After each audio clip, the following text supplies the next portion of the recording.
In this video, I'm going to show you how to break free of being stuck in the loop like this, and in about 2 minutes, confidently put together an arrangement like this. But why listen to me? Well, I've toured 33 countries, had multiple #1s on Beatport, signed hundreds of records to the world's top labels like Armada, Spinnin', Toolroom, Defected, as bass clef and analog soul. And since 2016, I've been helping producers like you finish great songs fast and get a pro sound. Yes, indeed. So let's get right into it. Let's jump into the DAW here. And one of the first reasons people are struggling to break out of the loop and get into a fully fleshed out arrangement like this is that they just don't have enough parts yet. Let me break down what I've really got here. So we have sections and parts. This section here, we'd commonly in dance music call a drop section. That's when you're going to have the kick and the bass, and people are dancing most of the time. This section over here would be what you call a break section, which is where you usually don't have a kick. Most often don't have a bass line as well. Sometimes you might. And this is where we're physically giving the dance floor a bit of a break and building tension towards the next drop to keep them dancing. Finally, we have the intro over here and the outro over here to help the DJ mix in and out of the song. Now, the intros and outros are really easy to make out of the drop itself, so we're not going to spend much time on those. The key things you really need are just the drop section and the breakdown section. Now, in my example before, we only had that 1 8-bar loop, and this is the first big mistake people are making. They're just writing that 1 8-bar loop, and they're not giving themselves a couple of sections to play with, and within that, enough parts. So let's go ahead and delete all this stuff out of here to simplify it. So really all we've got here that's making up this whole song is this chunk that is the breakdown piece, and this piece that's the drop piece. You can hear the difference. And the drop.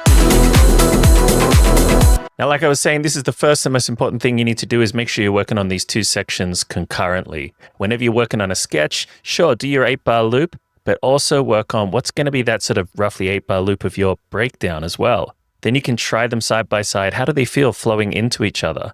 Because these are the two major pieces of the puzzle, and if we have them sort of roughly there, that next arrangement process is going to be much faster and easier. Now, within that, you want to make sure that each one of these sections has enough parts. You might notice that this has a lot more parts than the very first example 8-bar loop that I did here. There's a few more options in here of leads, harmonies, definitely a lot more drum options as well. It sounds more full. If anything, it might even sound too full because I've got everything playing at once right now. But this gives me options for later when I'm arranging. You don't have to use all of them at the same time. Some of them we might even end up deleting, but it's going to make arrangement easier. So while you're sketching, get all those ideas out of your head. You can mute them if it's too much chaos, but just write a bunch of things that work together and do the same for your breakdown. Often I like to make sure my breakdown parts also work over my drop as well, just for options, but they don't have to, as long as they at least work side by side. Now, if you want to get some ideas of the potential parts you could be putting in these sections, sort of a checklist to look at, definitely check out the video I'm going to recommend at the end of this video because it's got all that stuff and more. Okay, so once you got your two sections, your drop and your break, and if you're doing something more pop related, that might be verse and chorus. And once you put enough parts in there as well, enough options, like writing vertically, giving yourself those options,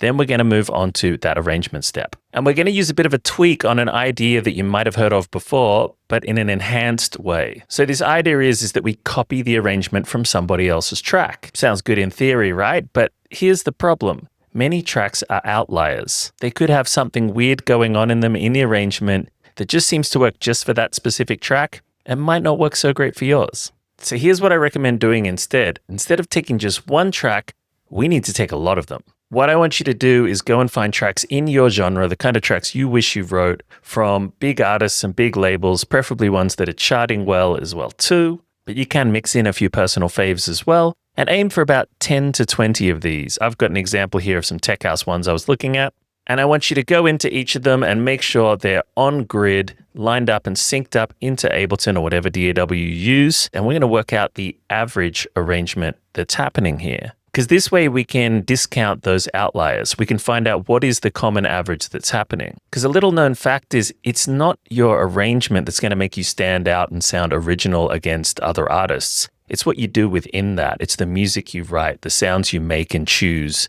the emotion you express. But very often the arrangement is more or less the same for certain genres. When you analyze a bunch of tracks, the kind of ones you wish you wrote, you're going to notice trends. You're going to notice common things going on. And once we've got that, we have what I like to call a perfect average arrangement. And this is a much better starting point than just starting at the left-hand side of the screen and saying, What do I do next? So, like I said, put them on grid in Ableton, line them all up so they're all tempo synced, and then go through and mark out those key sections, the drop and the break. If you want, you can do the intro as well too. Here's some I did earlier. I've marked the drops in green, the breaks in red, and the intros in sort of a lighter blue. And you can already see a bit of a trend there, right? Gets even easier when I fold them up like this. So I can already see the majority of them have 2 breakdowns. Only a couple of them have 3. I can see that after the second drop, the second breakdown roughly starts about there. Let's call that break 2. Now, if you go through and put in rough markers like this for each of these main sections for the ones that are on average roughly there, we're going to end up with that perfect average arrangement I was talking about.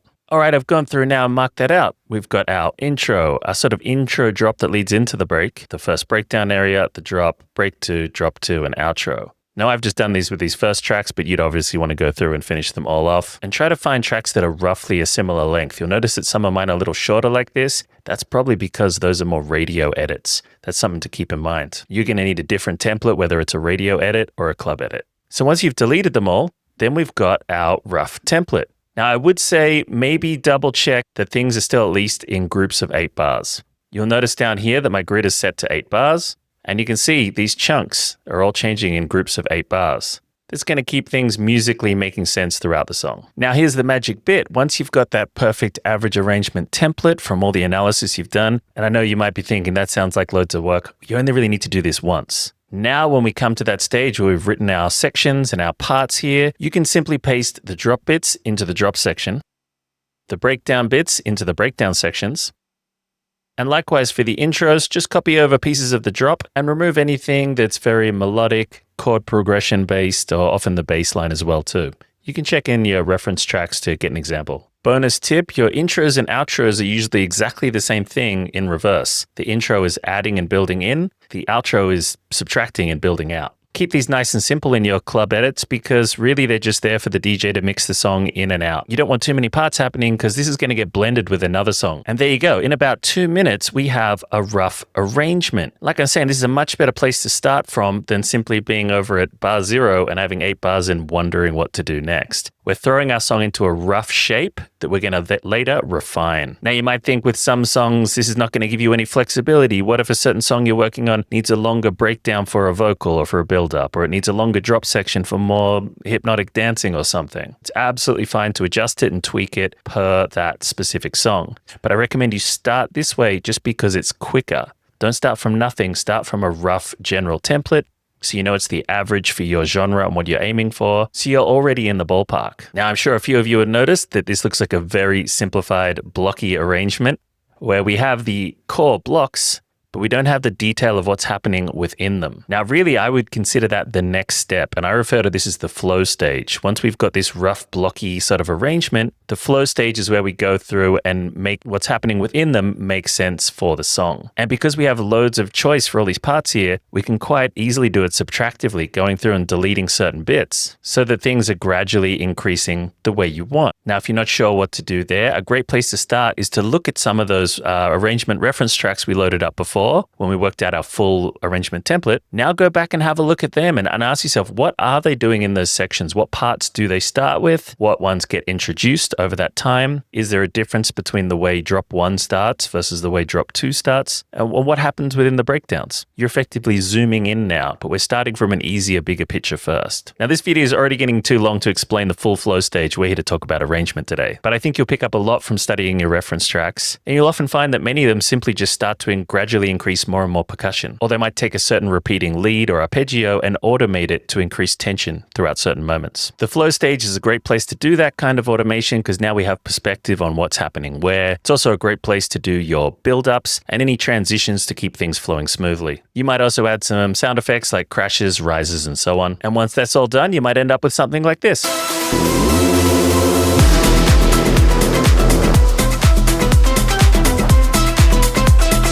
Now I got a bonus for you. Let me show you a couple of very powerful key commands in Ableton for doing your arranging. If you want to duplicate a piece of time, just swipe over and select the amount you want and do Shift, Command, and D, and it'll just copy through. If you want to delete that piece of time, do Shift, Command, and Delete. It'll just take it all out. If you want to insert some blank time, do Command and I. That'll insert that exact amount blank. And if you want to copy a chunk and insert it somewhere else, I recommend swiping over, setting a loop marker, hit Command C, go to the spot you want, hit Command I to insert some blank time, then move the loop brackets over, click on them, and hit paste. This makes it nice and fast and easy to try out different ideas and swap things around if you need to. So the next time you feel like your tracks are taking forever, remember this arrangement tip and what to do, because it's not your talent holding you back, it's just the way you're working. And if you want to get my full system that ties all of this stuff together, the arrangement, the flow, mix down, writing, everything, the same one I've used to sign records to Armada, Toolroom, Defected, and the same one my students use to finally get signed to labels like Mousetrap, Spin and Black Hole, and more.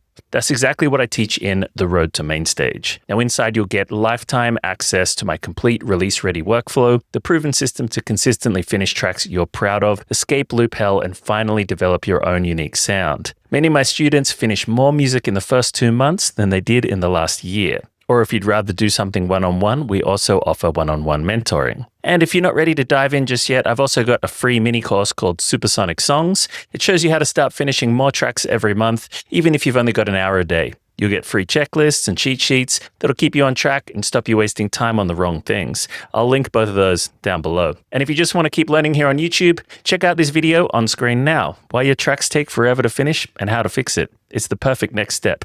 I'll see you there.